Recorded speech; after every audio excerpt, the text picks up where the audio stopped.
জীবনকে বরকতময় করার 15টি উপায়। জীবনকে বরকতময় করার 15টি উপায়। বরকত চান কি চান না? দেখেন না, অনেক মানুষের টাকা আছে, পয়সা আছে, উপার্জন করে, চাকরি করে, ব্যবসা করে, মনে সুখ নাই, শান্তি নাই, বিপদ আপদ, পেরেশানি, মুসিবত, দুশ্চিন্তা, ঋণ, কোনো কিছু তার পিছু ছাড়ে না। তার মানে ওর জীবনে কোনো বরকত নাই। আরেকজন আছে, অল্প স্বল্প যাই আছে, দেখা যায় চেহারা সুরত ভালো, টেনশন নাই, আরাম আরাম ফিল হয়, শান্তি শান্তি লাগে। তার মানে তার জীবনে বরকত দিয়ে দিয়েছেন কি? এমন একটি বরকতময় জীবন আমরা পেয়ে যাব কয়টা কাজ করলে? 15টা কাজ করলে। নাম্বার 1 শুরু হয়ে গেছে। 1 নাম্বার, আল্লাহ তাআলাকে ভয় করে জীবন যাপন করলে ওই ব্যক্তির জীবনের সকল দিকে যিনি বরকত দিয়ে ভরে দিবেন তিনি কে? তাহলে বোঝা গেল, তাকওয়া ভিত্তিক জীবন যাপন করবে যারা, আল্লাহর তরফ থেকে বরকতের অধিকারী হয়ে যাবে তারা। কোরআনে কারীমের 7 নাম্বার সূরা সূরাতুল আরাফের 96 নম্বর আয়াতে জন্না রব্বুল আলামিন বলছেন, ওয়ালাউ আন্না আহলাল কুরা আমানু ওয়াত্তাকাউ লাফাতাহনা আলাইহিম বারাকাতিম মিনাস সামাই ওয়াল আরদ। আল্লাহ তাআলা বলছেন, আর যদি জনপদের লোকেরা আল্লাহর উপর ঈমান আনে, আর যদি আল্লাহ তাআলাকে ভয় করার, আল্লাহ তাআলাকে ভয় করে জীবন যাপনের নীতি অবলম্বন করে, তাহলে আসমান আর জমিনের বরকতের দুয়ার যিনি তাদের জন্য খুলে দিবেন তিনি কে? মনে রাখতে হবে, বরকতের চাবি দুনিয়ার কোনো মানুষের হাতে নয়। রিজিক, সুখ, শান্তি, নেয়ামত এগুলো যার হাতের মুঠায়, শরীরের শক্তি গলার মাঝ বরাবর এনে বলেন তো তিনি কি? সেই আল্লাহর কাছে বরকতের চাবিকাঠি। এই বরকতের চাবিকাঠি থেকে আল্লাহ তাআলা আপনার জন্য বরকতের দ্বার উন্মুক্ত করে দিবেন। তখন সে আল্লাহকে ভয় করে আপনি জীবন যাপন করবেন। যখন আপনার মাথার উপর থেকে, আসমান থেকে, পায়ের নিচে অর্থাৎ জমিন থেকে, উভয় দিক থেকে আল্লাহ বরকতের দুয়ার খুলে দিবেন। তখন তাকওয়ার নীতি অবলম্বন করে চলবেন। যখন বিষয়টা হলো তাকওয়ার, বিষয়টা হলো তাকওয়া বলতে আপনি কি বুঝেন? এটা তো খুব পরিচিত একটা শব্দ আমাদের কাছে। তাকওয়া মানে হচ্ছে, হযরত আলী রাদিয়াল্লাহু আনহু বলছেন, আল মুত্তাকি মান ইত্তাকায যুনুব। যে ব্যক্তি গুনাহ থেকে বেঁচে থাকে সেই ব্যক্তি হলো মুত্তাকি। সুবহানাল্লাহ। আমরা মনে করি টুপি লাগালে, পাঞ্জাবি লাগালে, দাড়ি রাখলে ওই ব্যক্তি মুত্তাকি। যদি দাড়ি রাখলেই মুত্তাকি হওয়া যেত তাহলে তো রবি ঠাকুর সবচেয়ে বড় মুত্তাকি হতো। তার চেয়ে বড় দাড়ি আর মুছ। দেখছেন, দাড়ি আর মুছের চোটে তার ঠোঁটগুলাও ভালো করে দেখা যায় না। দাড়ি, টুপি, জুব্বা এগুলো দিয়ে মুত্তাকি চেনা যায় না। তাকওয়া পোশাকে নয়, তাকওয়া থাকে অন্তরে। তাকওয়া থাকে কোথায়?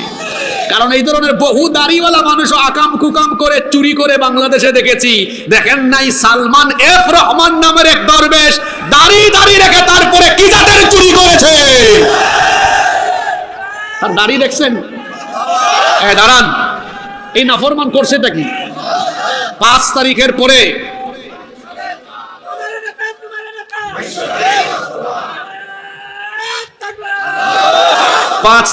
পরে এই নাফরমান করছেটা কি? একদম সাফা চাক ক্লিয়ার করে ফেলছে সব।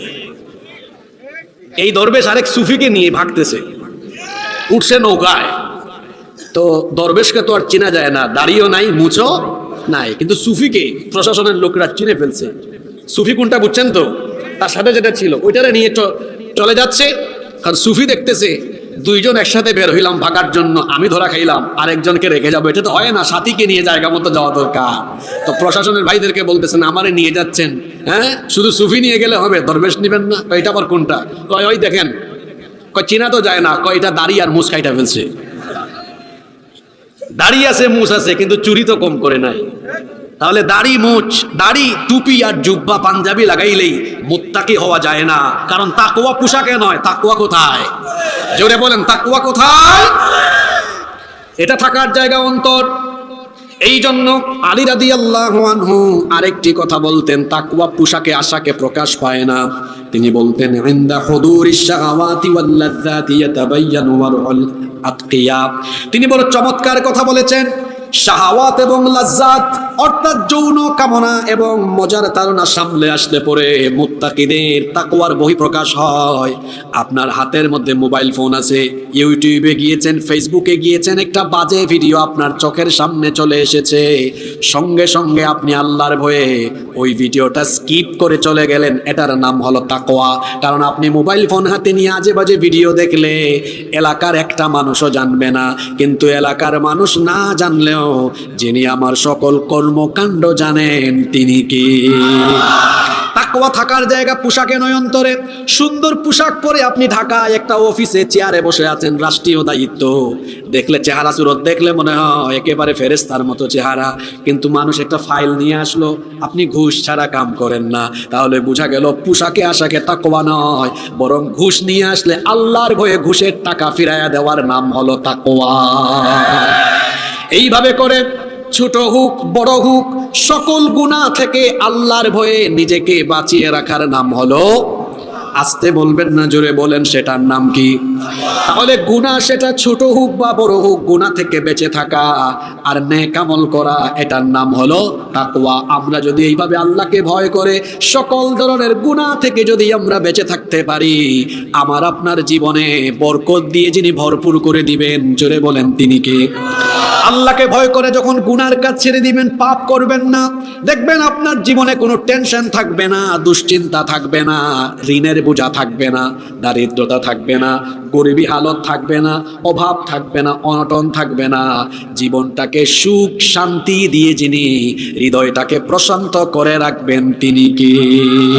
এটা আমার কথা নয়, কোরআনুল কারীমের 65 নম্বর সূরা সূরাতুত তালাকের 2 নম্বর আয়াত থেকে আল্লাহ কি বলছেন শুনেন, ওয়া মান ইয়াত্তাকিল্লাহা ইয়াজআল লাহু মাখরাজা ওয়া ইয়ারযুকুহু মিন হাইথু লা ইয়াহতাসিব ওয়া মান ইয়াতাওয়াক্কাল আলাল্লাহি ফাহুয়া হাসবুহু ইন্নাল্লাহা বালিগু আমরিহি قد جعل الله لكل شيء قدرا। আল্লাহ তাআলা বলছেন, আর যে ব্যক্তি আল্লাহকে ভয় করে জীবন যাপন করবে, আল্লাহ ওই ব্যক্তির সকল সংকীর্ণতা বিপদ আপদ দূর করে দিবেন। যদি আপনার জীবনে বিপদ আপদ না থাকে, জীবনটা অসুখী হবে না সুখী হবে? আল্লাহ বলছেন, যে ব্যক্তি আমাকে ভয় করে জীবন যাপন করবে, তার জীবনের সকল বালা মুসিবত বিপদ আপদ আমি আল্লাহ দূর করে দিব, রিজিকের টেনশনও করা লাগবে না। ওয়ায়ারযুকুহু মিন হাইথু লা ইয়াহতাসিব, ধারণা করবে না, কল্পনা করবে না, এমন জায়গা থেকে তার রিজিকের ব্যবস্থা যিনি করে দিবেন তিনি কে? আপনি কি আয়াতটা বুঝতে পারছেন কথাগুলোর ওজন? আপনি আল্লাহকে ভয় করে চললে রিজিক কোত্থেকে আসবে আপনার চিন্তা নাই, কোত্থেকে আপনার কি হবে আপনার কোনো টেনশন করা লাগবে না, আপনার জীবনে যা দরকার সব আল্লাহ আপনাকে দিয়ে দিবেন। সুবহানাল্লাহ। এই কোয়ালিটিটা অর্জন করেন। 1 নাম্বার, ভয় করতে হবে কাকে? ও আমার যুবক ভাইয়েরা, আপনারাই তো আজকের মাহফিলের মূল আকর্ষণ। হ্যাঁ, কারণ এই যুবকরা সজাগ থাকলে, সচেতন থাকলে আমার জাতি সঠিক পথে থাকবে। এই যুবকরা সচেতন ছিল বলে এই দেশে ফেসিবাদ এবং ফেসিবাদের দোসররা মাথা চারা দিয়ে উঠে ভারতীয় আধিপত্যবাদ প্রতিষ্ঠা করতে পারেনি। আবু সাইদ, মীর মুগ্ধ এবং তাদের মতো আরো লক্ষ লক্ষ যুবকরা বাংলাদেশে আছে বলে এই বাংলাদেশে ইসলাম বিরোধী শক্তি মাথা চারা দিয়ে দাঁড়াতে পারেনি। এই যুবকরা যতদিন সত্যের পথে থাকবে, আমার এই বাংলাদেশকে সঠিক পথ থেকে কেউ বিচ্যুত করতে পারবে না ইনশাআল্লাহ। আমার এই যুবক ভাইদেরকে সঠিক পথে রাখার জন্য যে কোয়ালিটিটা যুবকদের অন্তরে ধারণ করতে হবে, সেটার নাম তাকওয়া। ও আমার যুবক ভাইয়েরা, আমি আপনি মোবাইল হাতে নিয়ে কি করি, আমি আপনি কি দেখি, কি করি, এটা অন্য কেউ না জানলেও যিনি জানেন তিনি কে? ওই আল্লাহকে ভয় করে যারা জীবন যাপন করবে তাদের জীবন বদলে যাবে। আল্লাহকে যারা ভয় করে তামাম দুনিয়া তাদেরকে ভয় করে, আর যারা আল্লাহকে ভয় করে না, এদের অন্তরে মানুষের ভয় ঢুকে যায়। অনেক সময় অনেককে বলতে শোনা যায়, এই যে বড় বড় আলেম ওলামারা অনেক সময় ভয় ভীতি না পাইয়া সত্য কথাগুলো জালিমের সামনে বলেন, এত সাহস তারা কোত্থেকে পান? এই সাহসের মূল উৎসকে জোরে বলেন, মূল উৎসকে আল্লাহ যখন কারো অন্তরে সাহস ঢেলে দেন, যে ব্যক্তি আল্লাহকে ভয় করে আল্লাহ ওই ব্যক্তির অন্তরে এমন সাহস ঢেলে দেন, সে তখন দুনিয়ার কোনো পরাশক্তিকে ভয় করে না, কারণ আল্লাহকে যে ভয় করে তামাম দুনিয়া তাকে ভয় করে। এজন্য আমাদের অন্তরে থাকবে কার ভয়? যাদের হৃদয়ে আছে আল্লাহর ভয়, তারা কভু পথ ভুলে যায় না। আল্লাহর প্রেম ছাড়াই দুনিয়ায় কারো কাছে কোনো কিছু চায় না, কারো কাছে কোনো কিছু চায় না। অন্তরে থাকবে কার ভয়? তাহলে জীবনটা বরকত দিয়ে একদম ভরপুর হয়ে যাবে। বরকতের সাগরে আল্লাহ আপনাকে ডুবায় রাখবেন যদি আপনি আল্লাহকে ভয় করে জীবন যাপন করেন। সুবহানাল্লাহ। আজকে কিন্তু ওয়াজের শেষে, আলোচনার শেষে বিশেষ একটা পর্ব আছে, মনে আছে তো? প্রশ্ন হবে কিন্তু সিলেবাসের বাইরে থেকে না, সিলেবাসের ভেতর থেকে। মনোযোগী থাকবেন। নাম্বার 2 নাম্বার, জীবনে বরকত পাবে তারা আল্লাহর নামে সকল কাজ শুরু করবে যারা। আল্লাহর নামে সকল কাজ শুরু করবে যারা, জীবনে বরকত পাবে তারা। কারণ বরকত দেওয়ার একমাত্র মালিক যিনি, তিনি কে? সে আল্লাহর নামে যে কোনো কাজ আরম্ভ করলে আমাদের সকল কাজের ভেতরে যিনি বরকত দিয়ে দিবেন, তিনি কে? আপনি বাড়িতে ঢুকবেন, ঢুকার সময় আল্লাহর নামে ঢুকেন। যখন খাবার খাবেন আল্লাহর নামে খাবারটা খান।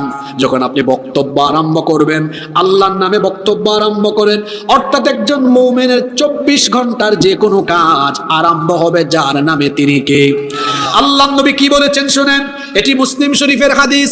জাবির ইবনে আব্দুল্লাহ রাদিয়াল্লাহু আনহুমা এই হাদিসের বর্ণনাকারী সাহাবী, তিনি বলছেন আল্লাহর নবীকে আমি বলতে শুনেছি, নবীজি বলেছেন, ইযা দাখালার রাজুলু বাইতাহু ফাযাকারাল্লাহু ইনদা দুখুলিহি ওয়া ইনদা তাআমিহি ক্বালা আশ-শাইতান লা মাবিতা লাকুম ওয়ালা আশা। আল্লাহর নবী বলেছেন, যখন কোনো ব্যক্তি ঘরের মধ্যে ঢোকার সময় বিসমিল্লাহ বলে আল্লাহর নামে ঘরে ঢুকে, ওই ঘরের ভেতরে আর শয়তান ঢুকতে পারে না। এই ঘরকে শয়তান থেকে যিনি হেফাজত করেন, জোরে বলেন তিনি কে?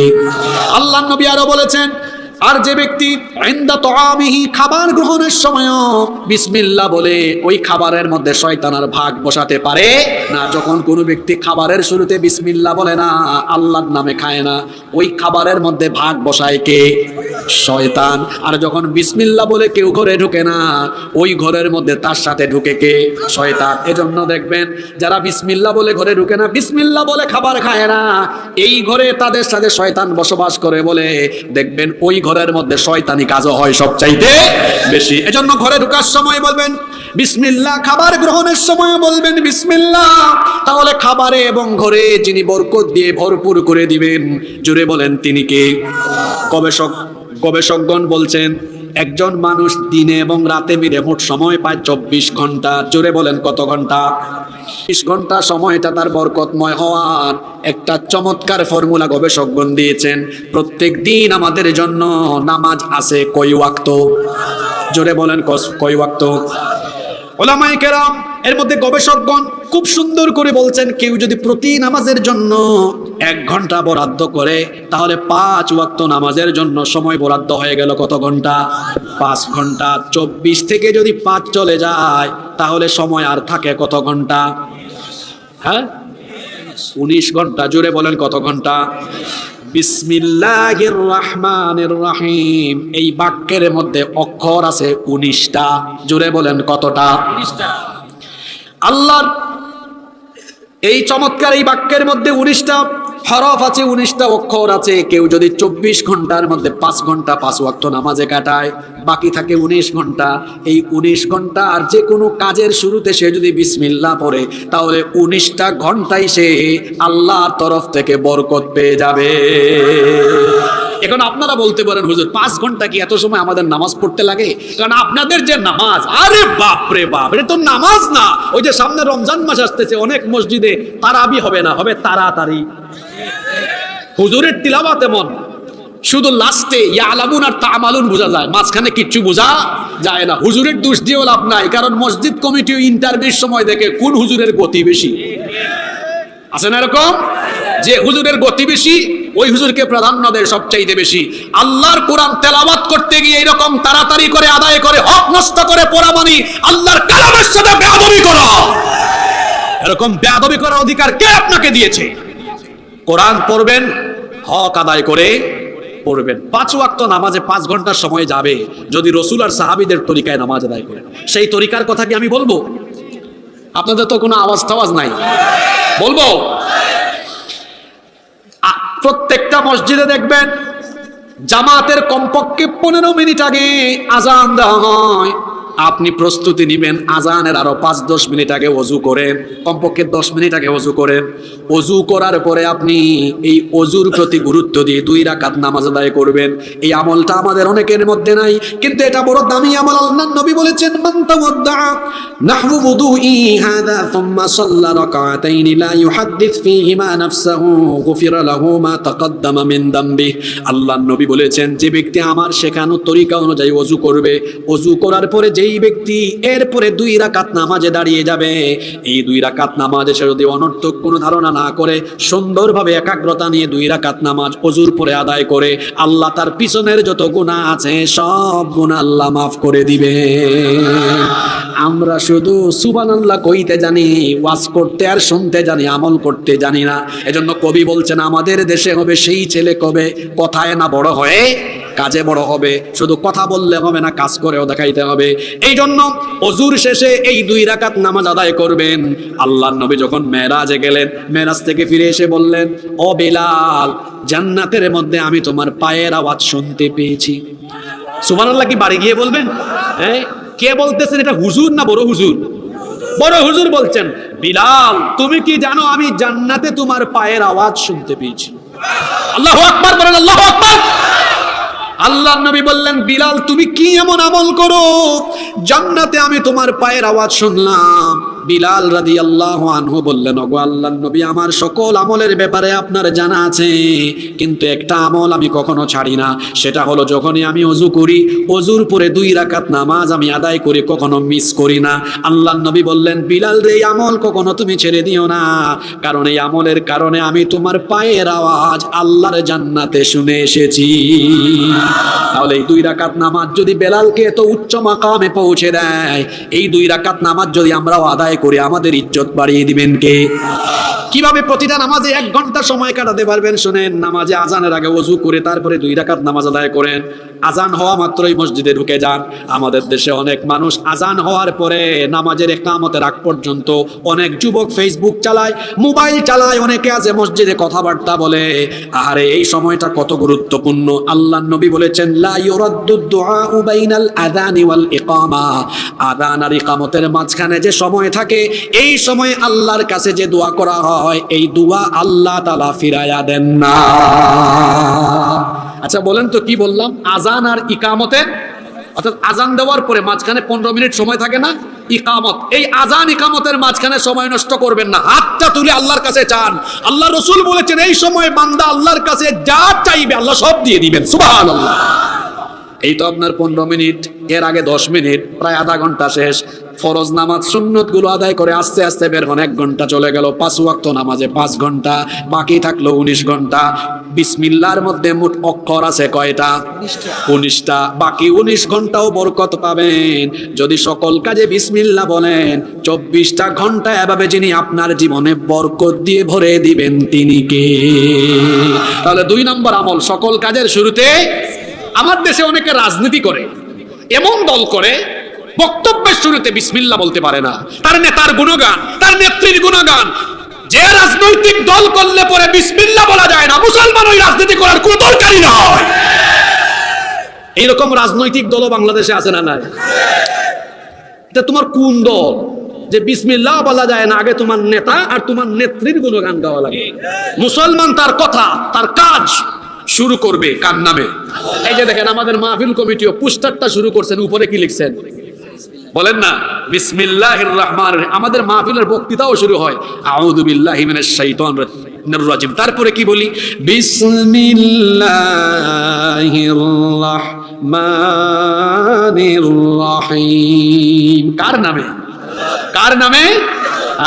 তাহলে জীবনে বরকত পাবো। কথা, কাজ সবকিছু শুরু করবো কার নামে? সকালে হাল চাষ করতে গিয়েছেন, এটা শুরু করবেন বিসমিল্লাহ বলে। মা বোনেরা বাড়িতে থেকে যারা শুনছেন, রান্না শুরু করবেন বিসমিল্লাহ বলে। এক কথায় সকল কাজ শুরু হবে কার নামে?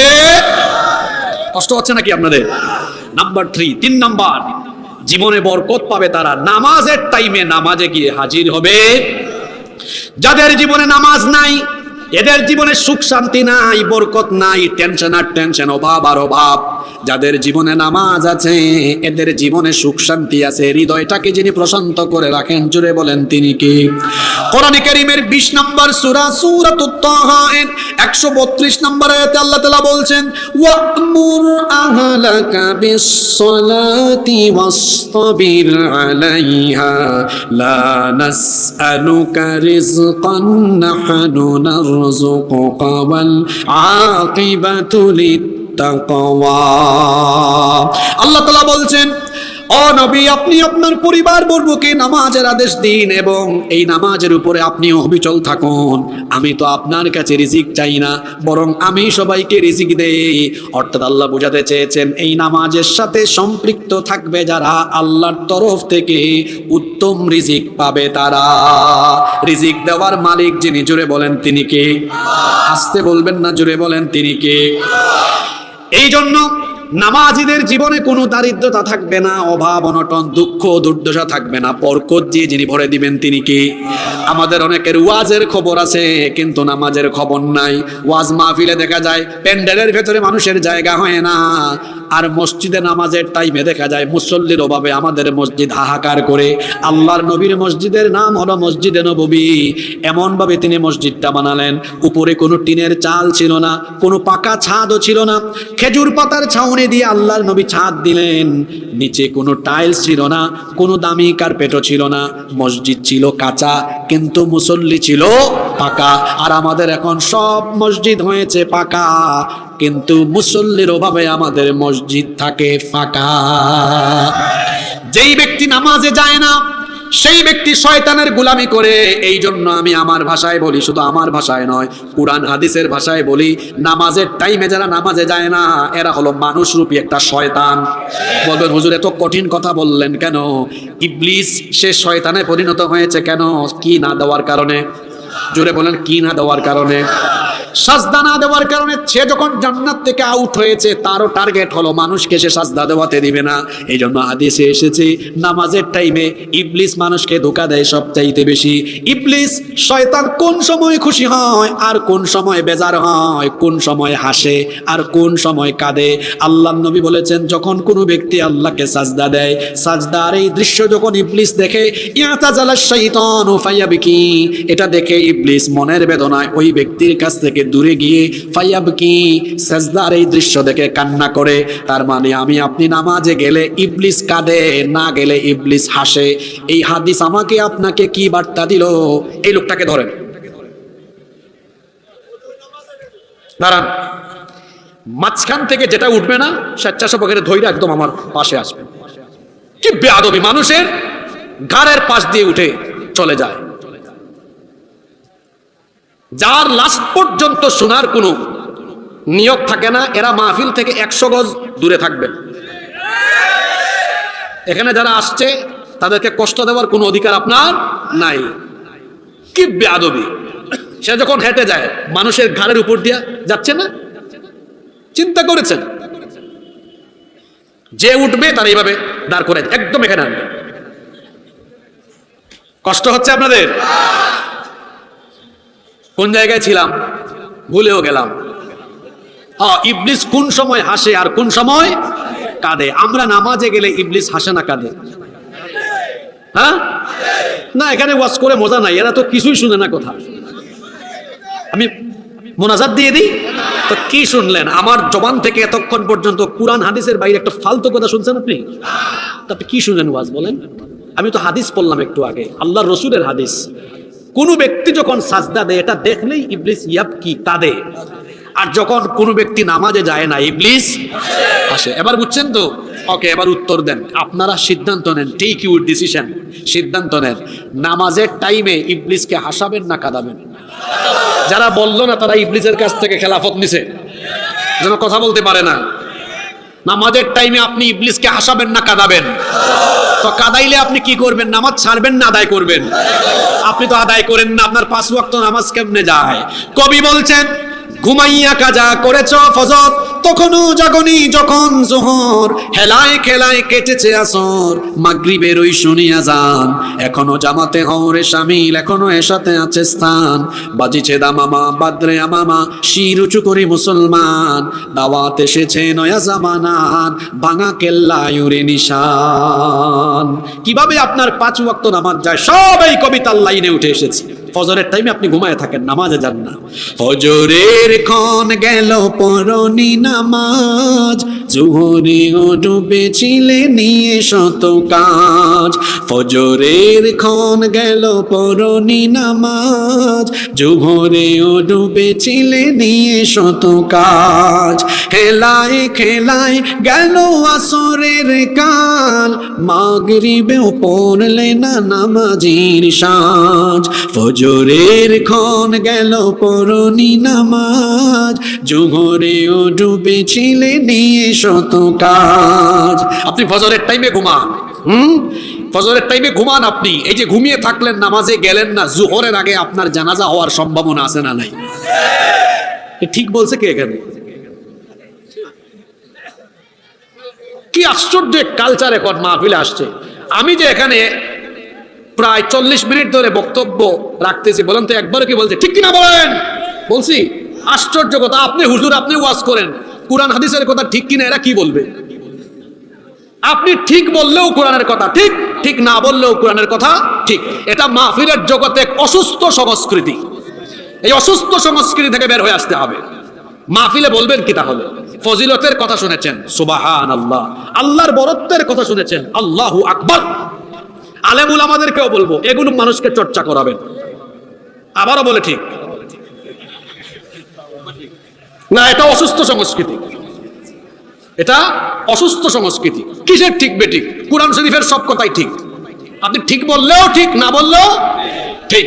বরং যেটা বলবেন ফজিলতের, একটু আগে আদেশ শুনেছেন, 2 রাকাত নামাজ যারা আদায় করবে আল্লাহ সব গুনাহ মাফ করে দেবেন। এখানে ঠিক না? সুবহানাল্লাহ। তারপরে সামনে আরো গুরুত্বপূর্ণ কথা আসবে, দেখবেন।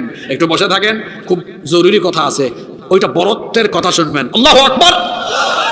প্রতিটা অক্ষরে অক্ষরে সওয়াব দিবেন কে? আল্লাহ। আর ঠিক ঠিক বইলা এখানে কোনো সওয়াব, আমাদের নেকির দরকার আছে না নাই? তাহলে বলছিলাম, এই যে ফজর পর্যন্ত ফজরে ঘুমায় থাকলেন, জোহরের আগে আপনার জানাজা হতে পারে কি পারে না? কেমন করে ঘুমাও তুমি, কেমন করে ঘুমাও তুমি, ফজর করে কাজা, এমন তো হতে পারে জোহরে জানাজা। হতে পারে কি পারে না? ও ভাই, ফজরের নামাজ যে আপনি কাজা করলেন, আদায় করলেন না, খুশি করেছেন আল্লাহকে না শয়তানকে? লজ্জা করে না? লজ্জা করে না আপনার? সকালবেলা শয়তানকে খুশি করে শয়তানের গোলামি করে দিন আরম্ভ করেছেন। আপনার মগজে কি শয়তান পেশাব করেছে নাকি? এই হাদিস আপনার কানে ঢোকে না? আপনার ঘুমন্ত বিবেক কি জাগ্রত হবে না? কি নাপাক মানুষ আপনি! সকালবেলা শয়তানের গোলামি করে শয়তানকে আশায়া দিন শুরু করেছেন। অথচ উচিত ছিল ফজরে উঠেই আল্লাহকে সাজদা দিয়ে, শয়তানকে কাঁদিয়ে আমার আল্লাহকে খুশি করা। আল্লাহ তাআলাকে খুশি করে দিন আরম্ভ করে। এখানে হাসে কে? কোরআন হাদিসের কথা শুনলে আপনি হাসেন না? লজ্জা লাগে না? এখানে বহু আল্লাহর কুতুব আছে, আজকে 5 ওয়াক্ত নামাজ কাজা করে ওয়াজ শুনতে এসেছে। সারা রাত ওয়াজ শুনে কোনো ফায়দা হবে না যদি 5 ওয়াক্ত নামাজ আপনার ঠিক না থাকে। যে ব্যক্তি সারা রাত ওয়াজ শুনে কিন্তু 5 ওয়াক্ত নামাজ আদায় করে না, ও আল্লাহর খাতায় ওর নাম মুসলমান হিসাবে নাই। যে ব্যক্তি ওয়াজ শুনতে আসেও নাই কিন্তু আজকে 5 ওয়াক্ত নামাজ পড়েছে, সে হলো প্রকৃত মুসলমান। নামাজ ছাড়া জান্নাতে যাওয়ার কোনো উপায়ই। আর যাদের জীবনে নামাজ নাই, এদের জীবনে বরকত। দেখবেন নামাজীদের চেহারায় একটা নূর আছে, আছে না? চেহারা কালো, তাও দেখবেন আলো, আলো আছে না? আছে। আর দেখবেন নামাজ নাই, রোজা নাই, চেহারাটা দেখতে তারা চুরের মতো লাগে। জীবনে বরকত পাবে তারা 5 ওয়াক্ত নামাজ যথাসময়ে আদায় করবে যারা। 4 নাম্বার হলো কোরআনের সাথে লেগে থাকবে যারা, আল্লাহর তরফ থেকে বরকতের অধিকারী হয়ে যাবে তারা। সুবহানাল্লাহ। এজন্য রব্বুল আলামিন কোরআনে কারীমের 6 নম্বর সূরা সূরাতুল আনআমের 155 নম্বর আয়াতে বলছেন, ওয়া হাযা কিতাবুন আনজালনাহু মুবারাকুন ফাত্তাবিউহু ওয়াত্তাকু লাআল্লাকুম তুরহামুন। আল্লাহ তাআলা বলছেন, এই কিতাব যা আমি নাজিল করেছি এটা বড় বরকতময় কিতাব, এই কিতাবকে অনুসরণ করো, তাহলে তোমাদের উপরে যার তরফ থেকে রহম আসবে তিনি কে? এটার সাথে লেগে থাকবেন কিভাবে? প্রতিদিন আল্লাহর কালাম তিলাওয়াত করবেন, আল্লাহর কালাম বুঝে কোরআনময় জীবন গঠন করবেন। যে ব্যক্তি তার ব্যক্তি জীবনে, তার নিজের জীবনে কোরআন গ্রহণ করে কোরআনের সাথে লেগে থাকবে, তার 24 ঘন্টার প্রাত্যহিক জীবনকে যিনি বরকত দিয়ে ভরে দিবেন তিনি কে? আবার যে জাতি, যেই দেশের মানুষ এই কোরআনকে তাদের দেশের সংবিধান হিসাবে রাষ্ট্র পরিচালনায় এই কোরআনকে গ্রহণ করবে, এই জাতির উত্থান ঘটিয়ে এই জাতির উত্তরোত্তর উন্নতি আর সমৃদ্ধি যিনি দিয়ে দিবেন তিনি কে? এজন্য আল্লাহর হাবিব বলেছেন, এটা মুসলিম শরীফের হাদিস, ইন্নাল্লাহা ইয়ারফাউ বিহাদাল কিতাবি আকওয়ামান ওয়া ইয়াদাউ বিহি আখারিন। আল্লাহর নবী বলেছেন, নিশ্চয়ই আল্লাহ তাআলা এই কিতাব দিয়ে কোন কোন জাতিকে উন্নত করে দেন, আবার এই কিতাবের সাথে যারা থাকে না এদের পতন ঘটায়া দেন কে? হাদিসটা বুঝছেন? এই কোরআনের সাথে যারা থাকে এই জাতির উন্নতি ঘটান কে? আজকে আমার এই বাংলাদেশ স্বাধীন হয়েছে, 54 বছর হয়ে গিয়েছে, এই দেশে সম্পদের কোনো অভাব নাই, আছে শুধু সুশাসনের অভাব। আর মানুষের তৈরি করা আইন দিয়ে সুশাসন সম্ভব নয়, কারণ মানুষের তৈরি করা আইনে অন্যায় অপরাধ বাড়ে। আপনার দেশের আইনে চুরির শাস্তি সর্বোচ্চ কয়েক মাস জেল, এজন্য চুরি করে না, চোর চুরি করার সময় ভাবে তো কি হয়েছে, চুরি করে কয়েক মাস জেলে থাকবো, তারপর আবার বাইরে হয়ে যাবো। কিন্তু আপনি যদি এই কোরআনকে দেশ পরিচালনায় গ্রহণ করে কোরআন দিয়ে চুরির শাস্তি দেন, একটা চোরের হাত যদি কেটে দেন, এক শাস্তি দেখে দেশের সবগুলা চোর চামার তারের মতো সুদা হয়ে যাবে। এই জন্য একটি দেশের উন্নতিতে সমৃদ্ধিতে আল্লাহর কোরআনের দরকার। যে সমাজ, যে জাতি কোরআনকে তাদের দেশ পরিচালনায় গ্রহণ করতে পারেনি, এরা জীবনেও শান্তি পাবে না, কারণ শান্তির মালিক কোনো দলও না, নেতাও না, নেত্রীও না। শান্তি দিবেন কে? সেই আল্লাহ বলছেন, এই কোরআন গ্রহণ করলে শান্তি আছে, কোরআন ছাড়া কোনো শান্তি নাই। জেনজি, যাদের আত্মত্যাগ, যাদের পরিশ্রম, মেহনত, ঘাম জড়ানো পরিশ্রম, রক্ত, জীবনের বিনিময়ে 5ই আগস্ট আমরা নতুন বাংলাদেশ পেয়েছি। এই নতুন বাংলাদেশে আমরা এই বাংলাদেশকে ক্ষুধামুক্ত, দারিদ্র্যমুক্ত, সুন্দর আদর্শ একটি বাংলাদেশ হিসাবে গঠন করার জন্য এই দেশে মানুষের তৈরি করা নেতা নেত্রীর আদর্শ নয়, বরং আল্লাহর কোরআনের আইন আর রাসূলুল্লাহর আদর্শের বাস্তবায়ন ছাড়া বাংলাদেশের শান্তি সম্ভব নয়। এই বাংলাদেশেও আমরা বরকত পাবো। আচ্ছা বলেন তো, এই দেশের অভাব অনটন, রিজিক সবকিছু আমাদের হাতে না আল্লাহর হাতে? জোরে বলেন, কার হাতে? আমরা যদি আল্লাহর কিতাবকে গ্রহণ করি, আসমান আর জমিনের বরকতের যত দুয়ার আছে সব দুয়ার খুলে দিবেন কি?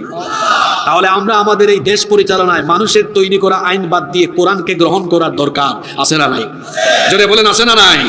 নাম্বার 5 নাম্বার, জীবনে বরকত পাবে তারা জীবনের মধ্যে, প্রাত্যহিক জীবনে সালামের আমল, সালামের অভ্যাস নিজের মধ্যে ডেভেলপ করবে যারা। এই সালামের ভেতরেই বরকত শব্দটি আছে। যেমন আমরা যখন সালাম দেই, পুরা সালাম হলো আসসালামু আলাইকুম ওয়া রাহমাতুল্লাহি ওয়া বারাকাতু। অনেকে আছে তারপর বলে জান্নাতু মাগফিরাতু, খবরদার, এটা সালামের কোনো অংশ নয়। সালামের পুরা অংশ হলো আসসালামু আলাইকুম ওয়া রাহমাতুল্লাহি ওয়া। এখানে একটা হাদিস আমি বলি, একবার আল্লাহর নবী মসজিদে নববীতে বসে আছেন, এক ব্যক্তি এসে সালাম দিল, আসসালামু আলাইকুম, এতটুকু বলল। আল্লাহর নবী উত্তর দিলেন, উত্তর দিয়ে বললেন, এরপরে বললেন, সালামের জবাব দিয়ে বললেন, এই যে লোকটা আসসালামু আলাইকুম এতটুকু বলে সালাম দিল, আল্লাহ তার আমল নামায় 10টা নেকি দান করেছেন। কিছুক্ষণ পরে আরেকজন লোক আসলো, এসে এভাবে সালাম দিল, আসসালামু আলাইকুম ওয়া রাহমাতুল্লাহ, রহমাতুল্লাহ পর্যন্ত বৃদ্ধি করলো। আল্লাহর নবী ওই ব্যক্তির সালামের জবাব দিলেন, তারপরে বললেন, ওই ব্যক্তির আমল নামায় আল্লাহ 20টা নেকি দান করে দিয়েছেন। কিছুক্ষণ পর আরো একজন লোক আসলো, আসার পরে আল্লাহর নবীকে সালাম দিল, আসসালামু আলাইকুম ওয়া রাহমাতুল্লাহি ওয়া বারাকাতুহু। বারাকাতুহু পর্যন্ত বৃদ্ধি করলো। আল্লাহর নবী সালামের জবাব দিয়ে বললেন, এই লোকটার আমল নামায় আল্লাহ 30টা নেকি দান করে দিয়েছে। তাহলে আসসালামু আলাইকুম এতটুকু বলে সালাম দিলে আমল নামায় নেকি কত? ওয়া রাহমাতুল্লাহ পর্যন্ত বাড়ালে নেকি কত? আর বারাকাতুহু পর্যন্ত বাড়ালে নেকি কত? সালামে নেকি আছে। অনেকে আছে দেখা হলে হাই হেই, এগুলোতে কোনো সালাম আছে? দেখা হইলে বলে গুড মর্নিং। এক ব্যক্তি সকালবেলা তার বউয়ের সাথে ঝগড়া করছে, মন খারাপ, বসে আছে এরকম, একজনকে বলে গুড মর্নিং, আমার কাছে আয়, তোর কান বরাবর থাপ্পড় লাগাবো বেটা। এটা গুড মর্নিং আমার জন্য না ব্যাড মর্নিং। কিন্তু যতই মন খারাপ থাকুক, এক ব্যক্তির বাপ মারা গিয়েছে, গিয়ে বললেন হাই, মেজাজটা কেমন লাগে বলেন তো? কিন্তু যে অবস্থায় থাকুক গিয়ে সালাম দেন, দেখবেন সেও বলবে ওয়া আলাইকুমুস সালাম ওয়া রাহমাতুল্লাহি ওয়া বারাকাতুহু। সালামের মধ্যে বরকতের দোয়া আছে। আচ্ছা, সালামের এই অর্থটা কি? তোমার উপরে আল্লাহর রহমত, বরকত, শান্তি নাজিল হোক। সুবহানাল্লাহ। আবার সেও জবাব দেয়, ভাই আমিও দোয়া করতেছি, ওয়া আলাইকুমুস সালাম ওয়া রাহমাতুল্লাহি ওয়া বারাকাতুহু, তোমার উপরে আল্লাহর রহমত, বরকত, শান্তি নাজিল হোক। সুবহানাল্লাহ। তবে এই সালাম দেওয়ার সময় আপনারা সঠিকভাবে সালাম দিয়েন, কারণ আমার দেশে সালাম ঠিক নাই। অনেকে আছে রাজনীতি করে সালামটা শুদ্ধ করে দিতে পারে না। সালাম আলাইকুম, সালাম আলাইকুম, সালাম আলাইকুম বলে না। আমি এক মাহফিলে আছি, আমার আগে প্রধান অতিথি বক্তব্য দিচ্ছে, সালাম আলাইকুম। আমি বললাম ভাই থামেন, আপনি কি দিলেন? কয় সালাম। আমি বললাম না, আপনি মানুষকে মরার জন্য বলতেছেন, কারণ আরবিতে সাম শব্দের অর্থ হলো মৃত্যু। আসসালামু আলাইকুম, তোমার উপর শান্তি বর্ষিত হোক। আর সালাম আলাইকুম মানে তুই মরি যা, তুই কি, এমন কথা বলা যাবে? আবার মহিলারা বলে আসসালামু আলাইকুম। আরে বাপরে বাপ, আরো আপডেট, আসসালাম আলাইকুম। তো সালাম তো এইভাবে হয় না।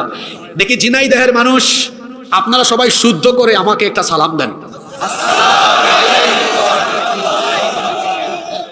ওয়ালাইকুম আসসালাম ওয়া রাহমাতুল্লাহি ওয়া বারাকাতুহু। আপনারা আবার ভাবিয়েন না হুজুর কায়দা করে এতগুলা সালাম একসাথে নিছে। আসলে এটা একটা তালিম হয়ে গেল। এবার আমিও আপনাদেরকে সালাম দিয়ে আপনারা জবাব দেন, আসসালামু আলাইকুম ওয়া রাহমাতুল্লাহি ওয়া বারাকাতুহু। তাহলে শুদ্ধ সালামের চর্চা হয়ে গেল, আলহামদুলিল্লাহ। এইভাবে সালাম দিলে জীবনটাকে বরকত দিয়ে ভরে দিবেন কে? ঘরে ঢুকবেন, ঢুকার আগে কি দিতে হয়? সালাম। এই যে আমরা ওয়াজ শুনি কিন্তু আমল করি না। আজকে এই বাড়িতে গিয়ে ঘরে ঢুকার সময় সালাম দিবেন। একবার মাহফিলে বললাম এভাবে আপনারা ঘরে ঢুকে সালাম দিয়েন। এক ভাই আমাকে পরে বলে হুজুর আপনার কথা মতো সালাম দিয়া বিপদে পড়েছিলাম। বললাম ভাই কি হয়েছে? আমি বাড়িতে গিয়ে যখন দরজায় নক করলাম, আমার বউ দরজা খুললো, বললাম আসসালামু আলাইকুম। বউ উত্তর দেয় না, কয় নতুন ঢং শিখছো নাকি? মানে নারীরা ভাবছে সালাম তো আমি দিব, আমার হাজবেন্ড কেন আমাকে দিবে না? ঘরে ঢুকার সময় সালাম দেওয়া, সালাম দিতে হবে, এই আদব আমাদেরকে সরাসরি যিনি শিখিয়েছেন। গলার আওয়াজ বড় করে বলেন তিনি কে? কোরআন কারীমের 24 নম্বর সূরা, সূরা আন-নিসা এর 61 নম্বর আয়াতের শেষাংশে আল্লাহ বলছেন, ফাইদা দাখালতুম বুয়ুতান ফাসাল্লিমু আলা আনফুসিকুম তাহিয়াতাম মিন ইনদিল্লাহি মুবারাকাতান তাইয়্যিবা। আল্লাহ তাআলা বলেছেন যখন তোমরা ঘরে প্রবেশ করবে তখন তোমরা আল্লাহর তরফ থেকে পাওয়া মুবারকপূর্ণ বরকতময় পবিত্র অভিবাদন অর্থাৎ সালাম দিয়ে প্রবেশ করো। নবীজির খাদেম আনাস ইবনে মালিক রাদিয়াল্লাহু আনহুকে নবীজি বললেন, ইয়া বুনাই, হে বৎস শোনো, ইদা দাখালতা আলা আহলি বাইতিকা ফাসাল্লিম ইয়াকুম বারাকাতুন আলাইকা ওয়া আলা আহলি বাইতিকা। আল্লাহর নবী বললেন, আনাস তুমি যখন ঘরে ঢুকবে সালাম দিয়ে ঘরে ঢুকবে। সালাম দিয়ে ঘরে ঢুকলে তোমার আর তোমার ঘরের সবার উপরে যিনি বরকত নাজিল করবেন তিনি কে? ঘরে ঢোকার সময় কি দিবেন? বলবেন হুজুর আমার ঘরে কেউ নাই তাও সালাম দিব। দিবেন, কারণ ফেরেশতা আছে না নাই? এরপরে আপনার বাড়ি ছাড়া অন্য কারো বাড়িতে যদি ঢুকেন সেখানেও ঢুকার আগে অনুমতি নিয়ে সালাম দেওয়ার দরকার আছে না নাই? এটাও আল্লাহ শিখিয়েছেন। কোরআন কারীমের 24 নম্বর সূরা, সূরা নূরের 27 নম্বর আয়াতে আল্লাহ বলছেন, ইয়া আইয়ুহাল্লাযীনা আমানু লা তাদখুলু বুয়ুতান গায়রা বুয়ুতিকুম হাত্তা তাস্তানিসু ওয়া তুসাল্লিমু আলা লিহা ইলা আখিরিল আয়া। আল্লাহ তাআলা বলছেন, হে ঈমানদারেরা, তোমরা নিজেদের ঘর ছাড়া অন্য কারো ঘরে ঢুকবে না ততক্ষণ, অনুমতি নিবে না যতক্ষণ, অনুমতি পাওয়ার পরে সালাম দিয়ে তারপরে ঘরে ঢুকতে হবে। এই আদব শিখিয়েছেন কে? এই অভ্যাস সবাই করবেন তো? আল্লাহ তৌফিক দেন, বলেন আমিন। 6 নম্বর, খুব গুরুত্বপূর্ণ কথা এখন শুরু হবে, ভালো করে শুনেন। জীবনে, রিজিকে, সম্পদে, মালে, হায়াতে, সব জায়গায় বরকত পাবে তারা পিতা মাতা এবং আত্মীয় স্বজনের সাথে ভালো আচরণ করবে যারা। অনেক মানুষ আছে পিতা মাতার সাথে ভালো আচরণ করে না। দেখবেন যারা আব্বা আম্মার খেদমত করবেন না, টাকা পয়সা সহায় সম্পদ কোনো কিছুতে বরকত হবে।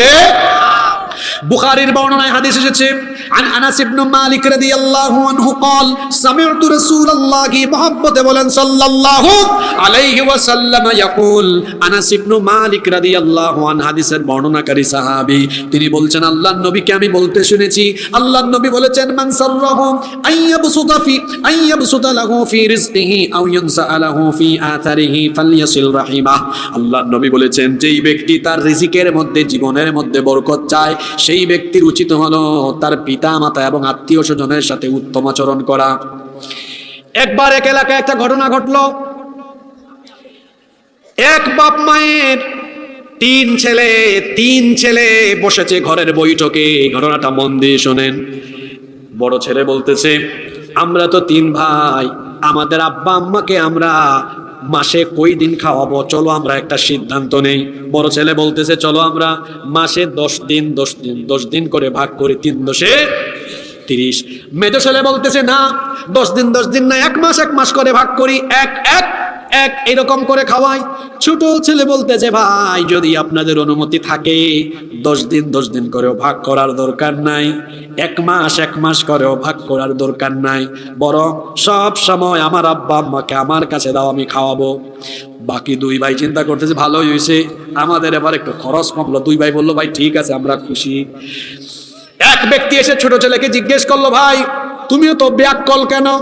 ব্যাককল কেন, এই প্রশ্ন কেন করেছো? কয়, তুমি তোমার ভাইদেরকে দায়িত্ব না দিয়ে একাই যে তোমার বাপ মায়ের দায়িত্ব নিলা, এখন 2 জনকেই যদি খাওয়াও, তোমার তো পয়সা খরচ হবে বেশি, ভাগ করলে তো একটু বাঁচতা তুমি, তোমার একটু খরচ কমতো।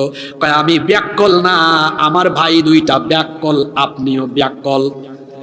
কয়, মানে বুঝলাম না। কয়, এই জন্য আমার 2 ভাই আর আপনাকে আমি ব্যাককল বললাম।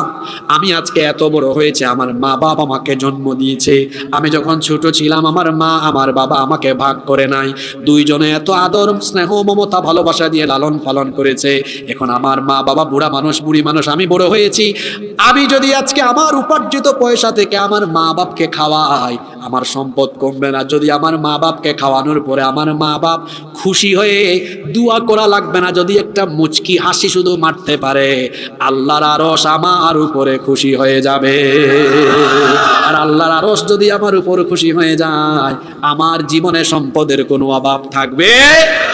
আসল ব্যাককল হলো সে মা বাপকে দূরে রাখে, যে প্রকৃত আকলওয়ালা সে মা বাপকে কাছে রেখে, মা বাপকে খাওয়াইয়া চিকিৎসা করাইয়া মা বাপের খেদমত করে। যে কথা কি বোঝা গেল? যুবক ভাইয়েরা, ঘরের মধ্যে মা বাপ আছে মানে বুঝবেন আপনার বরকত এখনো আছে। মা বাপকে ভাগ করবেন না। ইয়াসআলুনাকা মাযা ইউনফিকুন, আল্লাহ কোরআনে বলেছে, ও নবী, মানুষ আপনাকে জিজ্ঞেস করছে তারা কোন কোন পথে খরচ করবে, আপনি বলে দেন ফালিল ওয়ালিদাইন, খরচের লিস্টে যেন মানুষ 1 নম্বরে তার মা বাবাকে রাখে। 1 নাম্বার লিস্টে রাখতে হবে কাকে? আরো জোরে বলেন কাকে? এই মা বাপ সম্পর্কে আল্লাহর নবী বলেছেন, হুমা জান্নাতুকা আও হুমা নারুকা, পিতা মাতা তোমার জান্নাত অথবা পিতা মাতা তোমার জন্য জাহান্নাম। অর্থাৎ মা বাপকে খুশি করলে আল্লাহর জান্নাত পাওয়া যায়, মা বাপ বেজার হয়ে গেলে জান্নাত নসিব হবে না, জাহান্নামে যাওয়া লাগবে। বলেছেন কে? খবরদার, পিতা মাতার খেদমত ছাড়বেন না, জীবনে বরকত পাবেন, টাকা পয়সার অভাব হবে না। আপনি মা বাবার পায়ের কাছে পড়ে থাকবেন, গোটা দুনিয়া আপনার পায়ের তলায় ফেলে দিবেন। মা বাবাকে খুশি করবেন। পৃথিবীতে যারা সফল হয়েছেন, বড় হয়েছেন, মা বাবার দোয়া নিয়েছেন। আমার তো বাবা নাই, মা আছেন, আমি এখনো প্রতিদিন ফোনেও দোয়া চাই। এই যে আজকে আপনাদের এখানে আসতেছিলাম, আপনাদের এখানে আসার পথে চাঁদপুর আসার পরে ফোন দিলাম, বললাম আম্মা একটু দোয়া করেন। বাড়িতে গেলেও মাথাটা আগায় দিয়ে আম্মা একটা ফুল দেন, দোয়া করেন। আম্মা হাসে বলে, তুমি তো কোরআনের ছাত্র, আলেম বানিয়েছি, তোমাকে আমি কি ফু দিব? আমি বললাম, আপনি কিছু পারেন আর না পারেন, শুধু বিসমিল্লাহ বলে ফু মারেন, কারণ কোনো কিছু পড়ার চাইতো আপনার ফুটা আমার জন্য অনেক দামি, ঠিক না বেঠিক? এই জন্য বেশি বেশি আব্বা আম্মার দোয়া নেবেন। মা বাবার দোয়া যারা পাবে দুনিয়া আখিরাতে তারা সফল হয়ে যাবে। আরেকটা বিষয় হলো আত্মীয় স্বজন। আল্লাহর নবী বলেছেন, আত্মীয়তার সম্পর্ক যারা ছিন্ন করবে, আল্লাহ তাদের সাথে সম্পর্ক ছিন্ন করবেন। অনেক মানুষ আছে এই যে ওয়াজও শুনতে আসছে, কিন্তু চাচা চাচি, দাদা দাদি, নানা নানি, খালা খালু, আত্মীয় স্বজনের সাথে ফুফাফু কারোর সাথে সম্পর্ক নাই। আত্মীয়তার সম্পর্ক ছিন্ন করবে যারা, এদের সাথে আল্লাহ সম্পর্ক ছিন্ন করবেন। জীবনে যদি টাকা পয়সায়, উপার্জনে, রিজিকে, হায়াতে, ব্যবসা বাণিজ্যে, সব জায়গায় যদি বরকত চান, আব্বা আম্মা এবং আত্মীয় স্বজনের সাথে সুন্দর আচরণ করবেন, তাতে করে আপনার জীবনকে বরকত দিয়ে যিনি ভরে দিবেন। জোরে বলেন, তিনি কে? কষ্ট হচ্ছে আপনাদের? 7 নম্বর হলো, জীবনে বরকত পাবে তারা সকালবেলা ঘুমাবে না যারা, সকালবেলার ঘুম বাদ দিবে যারা, জীবনে বরকত পাবে তারা। কিন্তু বেশিরভাগের অভ্যাস হলো সকালবেলা ঘুমায়, সকালবেলা ঘুমায়। ফজরের নামাজের পরে আর ঘুমাবেন না, কারণ 1500 বছর আগে আল্লাহর নবী এই দোয়াটা করে গিয়েছেন, আল্লাহুম্মা বারিকলি উম্মতি ফি বুকুরিহা। হে আল্লাহ, আমার উম্মতের মধ্যে যে সকল লোকেরা সকালবেলা কাজ আরম্ভ করবে, তাদের উপরে তুমি বরকত দিয়ে দিও। সুবহানাল্লাহ। যারা ছাত্র আছেন শুনেন, আমার ছাত্র ভাইরা আপনাদেরকে বলি, যে সকালে 8টা পর্যন্ত ঘুমান, রাত জেগে পড়াশোনা করেন না, রাতে তাড়াতাড়ি ঘুমাবেন, সকালবেলা উঠে পড়বেন। বিজ্ঞানও তাই বলে, এই যে সারাদিন কাজ করার পরে ব্রেইন এইটা ক্লান্ত হয়ে পড়ে, একটা ঘুম দিয়ে উঠেন, ব্রেইন ফ্রেশ, ব্রেইন ফ্রেশ।